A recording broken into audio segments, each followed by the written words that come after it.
Well, as we continue to celebrate World Teachers' Day, we talk to various stakeholders in the education sector. Right now, we are joined by the president of the Professional Educators Union, Dubula Mkhuseli, as well as Gundo Mmbi, who is the School Achievement Manager at Spark School. Good morning, and thank you both for making time for us. Good morning to the viewers. We're asking our viewers this morning about their favorite teachers and what they can remember of their favorite teachers, and also how they've shaped their lives. I don't know if any of you would like to take that bite around your first teacher. Who should we start off with? Who wants to put up their hands, as they normally would say in class? Let's see who's going to put up their hand between the two of you. I cannot see. Okay, we see there's a hand. Yeah, no, I am happy to share. Yes, you can go ahead. Yes, I became a teacher because I was inspired by a teacher. My maths teacher changed my life. It inspired me to want to go out there and teach maths. I went to Chibasa Secondary in Venda, and what he did for me just inspired me to want to give back. Be one of the, I noticed what education can do and how it can impact lives. So that's why I became a teacher, and just being the teacher that my teacher was to the other kids was awesome. Okay, and let's see what the next learner has to say. Thank you. Yes, teachers transform lives. And indeed, my life was transformed by a teacher. That is why I got inspired by the field of teaching.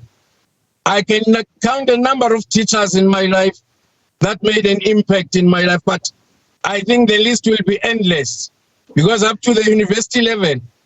But the one noted one is Mem Kuboni, my grade 1, that is sub A, in 1981 when I was doing grade 1.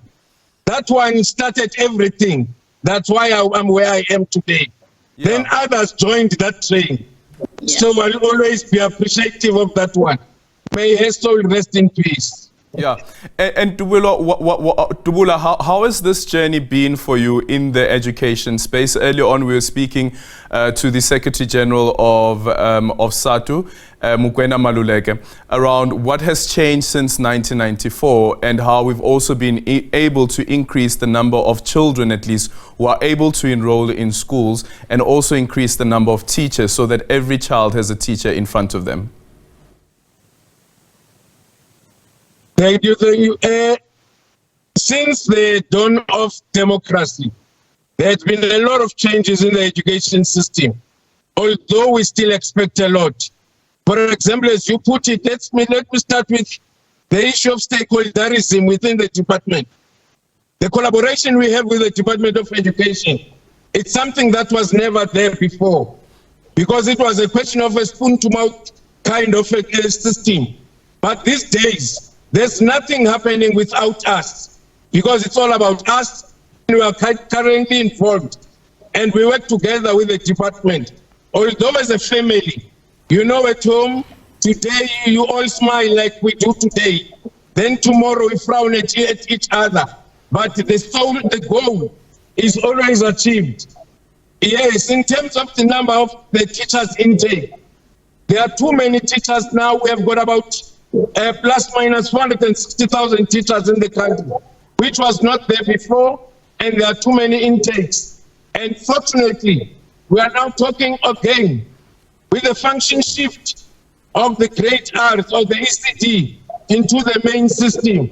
That's another improvement towards our education. Now you also look at the grade 12 results. Previously, we were talking of about 54% pass rate.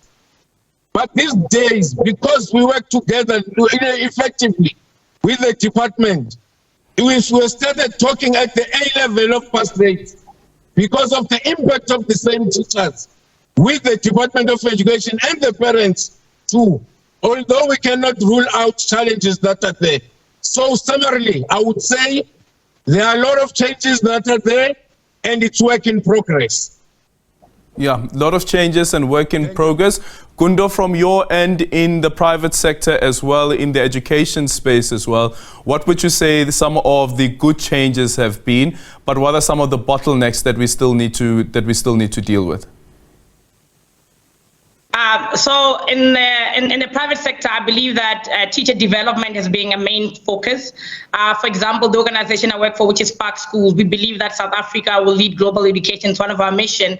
And to do this, we dedicate about over 200 hours on professional development. So we are talking right from college, when you qualify as a teacher and you come working for our organization, the one thing we do is we walk you through classroom management, behavior management, life skills. We basically develop you into the teacher that you are meant to be, but also taking into consideration the context that we are in this country. I think what we are seeing a lot is young people who are graduating as teachers. We do have programs in universities like PGCE that are actually giving our young people a stand to try and actually make some form of a stride towards excellent education in South Africa. So the one thing that's really going well in the private sector is that we're really insourcing a lot of young teachers, and we are dedicating our time into making sure that professional development is catered into supporting the kids and the context that we're in as a country. However, one of the things that we still need to make progress on is making sure that the teachers that we are getting from higher education are also learning about real life and real classroom context that happens in our classrooms. So things like going for practicals. That's very important, because by the time they start working as teachers, they're at least exposed into what kind of kids they're going to be teaching, what does it look like, and curriculum and so forth. So those are the kind of strides that we are making, and I'm hoping that we'll get more young people choosing this area. Yeah. And Gundo, do you think that the introduction of artificial intelligence, as well as more parents opting for homeschooling, is actually one of your biggest competitors in the education space, considering what some of the developments are? And do you read it as all as a sign of a lack of confidence in the traditional schooling methods? I believe that there's room for both. I think COVID-19 exposed us to a gap that, some private schools were ready for, which is blended learning. We're talking now integrating technology into the classroom. We had some kids learning virtually at home because all the schools were closed. And then we had majority of our kids in the government sector who were not really learning until we started the phase-in approach of taking kids back group by group. So we do have a need for technology to be a part of what we do in our classrooms. And that's why young teachers are what we need, because the generation that we have now understands technology, and there is room for STEM subject teachers. We need STEM subject teachers, but definitely we need artificial intelligence, because we are in the 4IR, but integrating traditional teaching where the teacher is doing instructions in the classroom, but further going into exploring independently research and all these things that the kids can actually do. I think growing up, we know that our teachers were the only source of information. Yeah. You get the definition from the teacher, the textbook. But now it's different, where the kids can now challenge what the textbook is saying, and now we can have collaborative learning.